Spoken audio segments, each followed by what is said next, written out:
ঢেকিয়াজুলিত সদৌ অসম কিষাণ কুৰহাৰ জাতি মহাসভাৰ কেন্দ্ৰীয় সমিতিৰ দ্বিতীয় সাধাৰণ পৰিষদৰ সভা অনুষ্ঠিত হয়। উল্লেখ্য যে অসমত বসবাস কৰা কিষাণ অৰ্থাৎ কুৰহাৰ জাতিৰ বিভিন্ন সমস্যা সামৰি ঢেকিয়াজুলিৰ শ্বহীদ ভৱনত সদৌ অসম কিষাণ কুৰহাৰ জাতি মহাসভাৰ কেন্দ্ৰীয় সমিতিৰ দ্বিতীয় সাধাৰণ পৰিষদৰ সভাখনি অনুষ্ঠিত কৰে। সদৌ অসম কিষাণ কুৰহাৰ জাতিৰ মহাসভাৰ কেন্দ্ৰীয় সমিতিৰ সভাপতি ৰাজেশ কিষাণে সভাপতিত্ব কৰা সভাখনিৰ উদ্দেশ্য ব্যাখ্যা কৰে সংগঠনটোৰ কেন্দ্ৰীয় বিত্ত সম্পাদক বাপিল কিষাণে। ঢেকিয়াজুলিত অনুষ্ঠিত কিষাণ অৰ্থাৎ কুৰহাৰ জাতিৰ উক্ত সভাখনিত সদৌ অসম কিষাণ জাতি মহাসভাৰ কেন্দ্ৰীয় উপসভাপতি ৰমেশ কিষাণ, সুনীল কিষাণ, কেন্দ্ৰীয় সম্পাদক অমিত কিষাণ, সহকাৰী সম্পাদক কালাকান কিষাণ, ৰবি কিষাণ, কেন্দ্ৰীয় সাংস্কৃতিক সম্পাদক চলিতা কিষাণ, মামনি কিষাণ আদি প্ৰতিখন জিলা সমিতিৰ সভাপতি সম্পাদক আৰু কেন্দ্ৰীয় কাৰ্যনিৰ্বাহক সদস্যসকল উপস্থিত থাকে।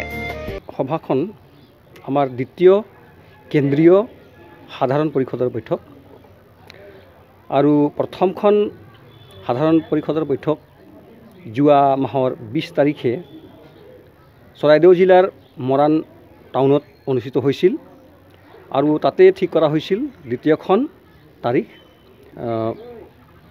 আজি অনুষ্ঠিত হৈছে আমাৰ ঢেকিয়াজুলি টাউনত।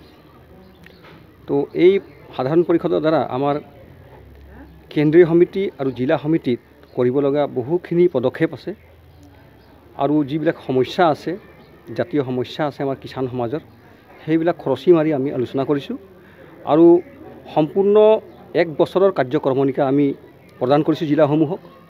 কেন্দ্ৰীয় সমিতিৰ আমি যিখিনি বন্ধুবৰ্গ আহিছে সকলোৱে আমি মিলি আমাৰ প্ৰতিষ্ঠা দিৱস, আমাৰ লোকপিয়ল, আমাৰ পুঁজি গঠন ইত্যাদি বিষয়ত খৰচি মাৰি আমি আলোচনা কৰিছোঁ আৰু সেইটোৰ কাৰণেই আমি এই সাধাৰণ পৰিষদ আহ্বান কৰি জিলাসমূহকো আমি আদেশ প্ৰদান কৰিছোঁ যাতে তেওঁলোকে আঞ্চলিক সমিতিসমূহ সক্ৰিয় কৰে, মজবুত কৰে আৰু সমাজৰ উন্নতিৰ কাৰণে পদক্ষেপ গ্ৰহণ কৰি কিনে সমাজক এক উন্নতিৰ শিখৰত আগবঢ়াই লৈ যায়।